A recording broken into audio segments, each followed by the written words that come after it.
Perkenalkan, nama saya Tari. Usaha saya bergerak di bidang kuliner. Nama usahanya Warung Bagus Pork Ribs and Barbecue. Halo semuanya, saya Ikade Agus Suryasa dari Benetri Coffee dan saya merupakan salah satu founder. Benetri Coffee merupakan salah satu coffee shop yang ada di daerah Denpasar, tepatnya di Jalan Nusa Indah nomor 24, Sumerta, Denpasar Timur.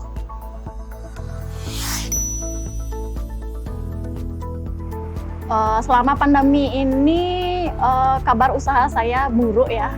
Jadi omset saya itu menurun sampai dengan 70%. Nah, untuk karyawan saya ada 7 orang. Lalu untuk bahan-bahan pokok saya memasak di warung makan saya itu bahan pokoknya itu mengalami penurunan. Cuman untuk dari segi harga kita tidak ada menaikkan atau menurunkan, jadi sama.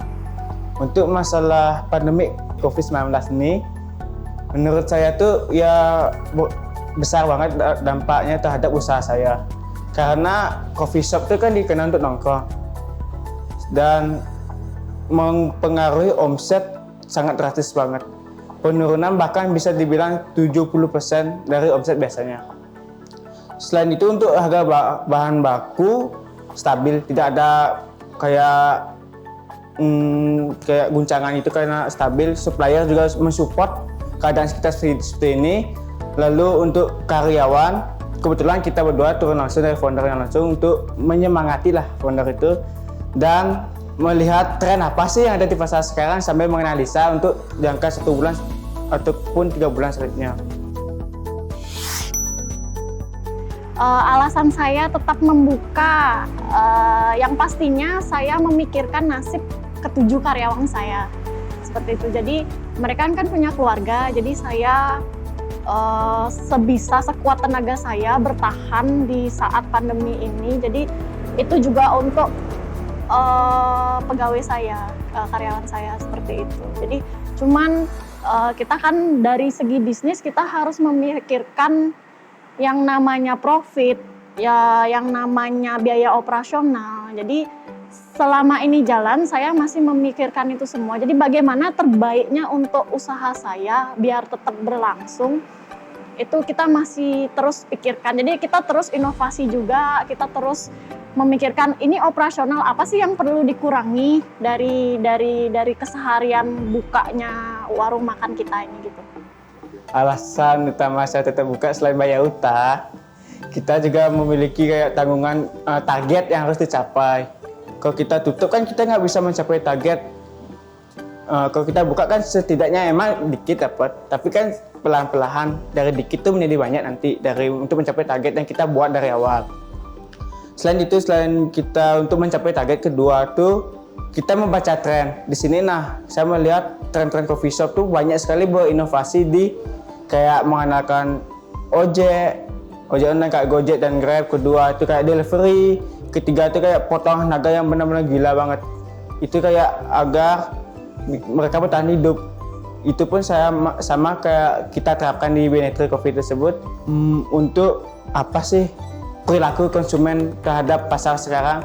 Kalau menurut kami setelah kami menganalisa selama 1 bulan terakhir ini, ternyata perilaku konsumen itu lebih mementingkan terhadap kesehatannya.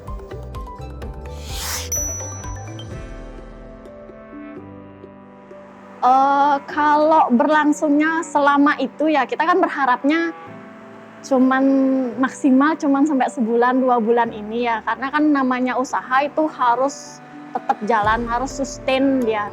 Jadi saya pasti akan melihat yang pertama itu dari segi profit atau cuannya. Jadi kalau misalnya memang tidak cuan usaha saya, kemungkinan saya akan menutupnya dulu sementara seperti itu. Jadi mungkin ada usaha lain yang akan saya bikin yang sesuai dengan kondisi pandemi ini. Misalnya orang tidak boleh keluar rumah, jadi orang work from home juga.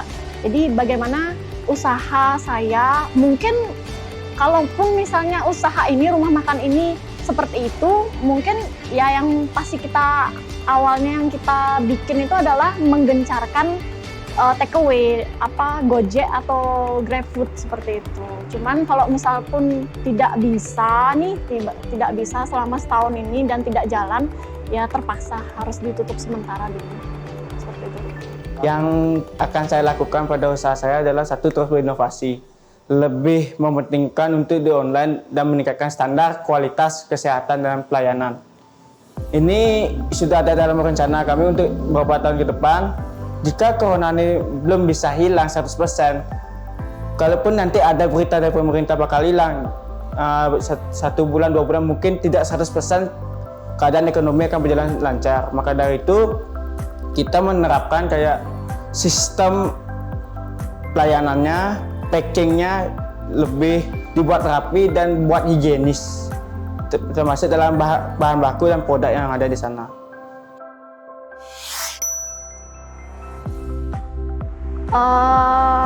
Untuk pemerintah khususnya dan pasar ya, jadi mungkin pemerintah dengan cepat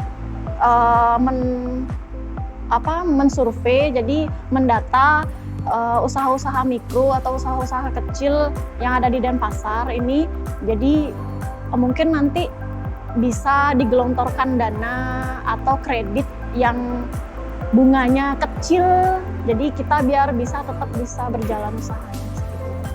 Saya harapan dari pemerintah itu bersatu untuk bagaimana cara mengurangi corona biar sampai titik nol agar ekonomi kembali lebih stabil lagi, dan mungkin bisa membantu UMKM lebih tidak membayar pajak ya sih.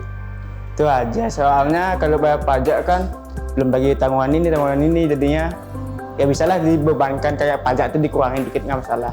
Karena kita melihat beberapa orang di luar juga membutuhkan bantuan dari pemerintah juga.